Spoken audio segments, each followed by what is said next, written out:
जय जय श्री राम मित्रों, भक्ति राम ज्ञान चैनल में आपका स्वागत है। बहुत कम लोग जानते हैं जीने के 5 राज। रावण के बारे में बहुत से लोग जानते हैं कि राम एक तरफ विद्वान और बुद्धिमान व्यक्ति थे और दूसरी तरफ वह अहंकारी और दुष्ट भी थे। लेकिन रावण के जीवन से जुड़े 3 रहस्य हैं जिसके बारे में बहुत कम लोग जानते हैं। आइए जानें कि यह एक रहस्य है। रावण को उसकी बहन शूर्पणखा ने श्राप दिया था। दरअसल ऐसा हुआ कि शूर्पणखा उनके पति का नाम विद्युत जहर था। वह कार्तिकेय नामक राक्षसी कुल से थे। कितना दानव था बलवान। वे राक्षस के पुराने दुश्मन थे। शूर्पणखा का विवाह उनसे बिना किसी को बताए हुआ था। रावण इस विवाह से बहुत नाराज था। उसने उसे मारने का फैसला किया, लेकिन पाबंदियों को समझकर वह शांत हो गए। रावण सृष्टि में सबको अपने अधीन करना चाहता था। उस समय युद्ध करते हुए एक रावण उनकी दृष्टि में पहुंचा। वहां रावण ने असुर से युद्ध करते हुए विद्युत जवाहर को अपने हाथ से मार डाला। विद्युत जौहर का उस समय एक पुत्र भी था। अपने पति की मृत्यु के बाद शूर्पणखा ने रावण से बदला लेने का फैसला किया। जिस प्रकार रावण ने शूर्पणखा के पारंपरिक जीवन को बर्बाद कर दिया, उसी प्रकार वह भी रावण के परिवार को नष्ट कर देगी। आगे बढ़ते हुए उसने उनमें से 2 किए। जब लक्ष्मण ने शूर्पणखा की नाक काट दी तो उसने रावण से लक्ष्मण से बदला लेने के लिए कहा। लेकिन तब यह लक्ष्मी की मृत्यु नहीं थी, बल्कि रावण को बर्बाद करने का पहला कदम था। 3 रावण देवताओं को अपने चरणों के नीचे दबाते थे। कुछ स्थानों पर जहां रावण की पूजा की जाती है, वहां स्थापित मूर्ति में रावण के चरणों के नीचे एक नीला व्यक्ति दिखाई देता है, जिसके देवता भगवान शनि हैं। रावण के सिंहासन के नीचे भगवान शनि सो रहे हैं। जहां रावण कमर पर पैर रखकर बैठता है, लेकिन रावण ऐसे ही काम करता था। पौराणिक कथा के अनुसार रावण बहुत विद्वान व्यक्ति था। वे मंत्र आदि के अच्छे झाता थे। उसने अपनी शक्ति के बल पर वृत्त के सभी ग्रहों अर्थात 9 ग्रहों को अपने अधीन कर लिया था। ऐसा करके वह अपने बेटे की कुंडली में ग्रहों की स्थिति को नियंत्रित करना चाहते थे। लेकिन जब भगवान शनि हस्त निर्मित स्थिति में नहीं आए, तब रावण ने उन पर नजर रखकर शनि भगवान की गति का परिचय दिया। यही कारण है कि रावण के चरणों के नीचे देवताओं को संत दिखाए जाते हैं। 4 रावण को तीर्थ माना जाता है। जैन धर्म के प्राचीन ग्रंथों के अनुसार रावण एक कीर्तनकार भी था, जो महावीर के साथ साथ अन्य जैव विविधता की रक्षा करता था। जैन धर्म के अनुसार एक सामान्य व्यक्ति की तरह तीर्थ यात्रा पर जन्म होता है, जो तब आत्मज्ञान प्राप्त करके जीने का सही तरीका दिखाता है। उसका ज्ञान जैन उपदेश बन जाता है। वही अर्थ महाकवि के प्रकारों में से अंतिम है और जैन धर्म के अनुसार नवमी पर तीर्थ में एक रावण होगा। एक वर्ष में लगभग 1000 लोग रावण और एक अन्य भाई 23 तीर्थंकर माने जाते हैं। अभी जन्म मरण के चक्र से मुक्त नहीं हुआ। कुछ के पास अभी भी नरक में है। ऐसा माना जाता है कि जब वे समझते हैं तो पूरी दुनिया को जानना उनके अभियान के बारे में बहुत कुछ है।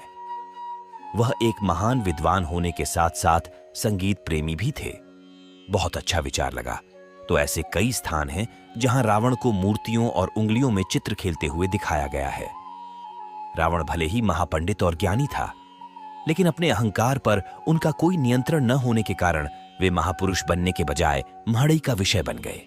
यह कहा जा सकता है कि उसका क्रोध, दोषी स्वभाव उसे ले गया।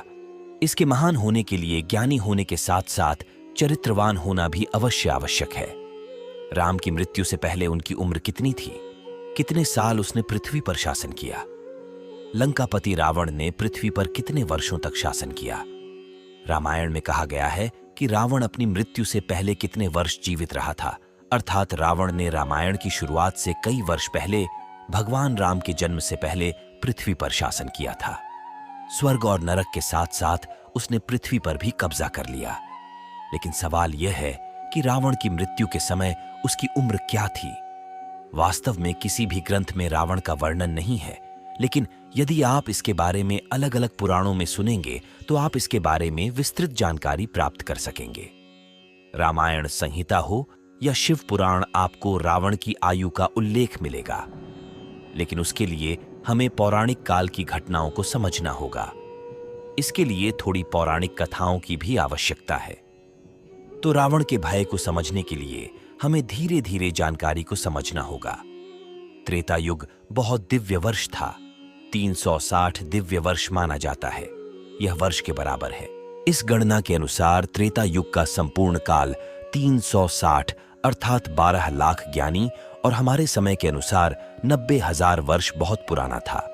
इस घटना को याद रखें ताकि आप आगे समझ सकें कि योग के अंतिम चरण में बिना जन्म दिए रावण की बलि दी गई थी और अंतिम चरण में भगवान श्री राम के जन्म में आंशिक बदलाव किया गया था।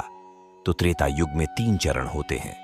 रामायण में वर्णित है कि रावण ने अपने भाइयों कुंभकर्ण और विभीषण के साथ 11,000 वर्षों तक भगवान ब्रह्मा की तपस्या की थी। उसके बाद रावण और कुबेर का संघर्ष भी उस काल तक चलता रहा। इसके अतिरिक्त रावण के शासनकाल में उसने 72 चौपाटी तक लंका पर शासन किया। एक फ्रेम में 400 साल होते हैं। इस गणना के अनुसार रावण ने पूरे 8,800 वर्षों तक लंका पर शासन किया। लेकिन वह यहीं खत्म नहीं होता।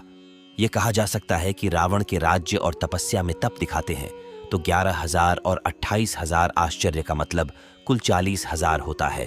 और निश्चित रूप से अगर हम उस गणना से घर को देखें, भगवान महावीर ने 40,000 वर्ष के रावण का वध एक मध्यम वर्गीय युग में किया था।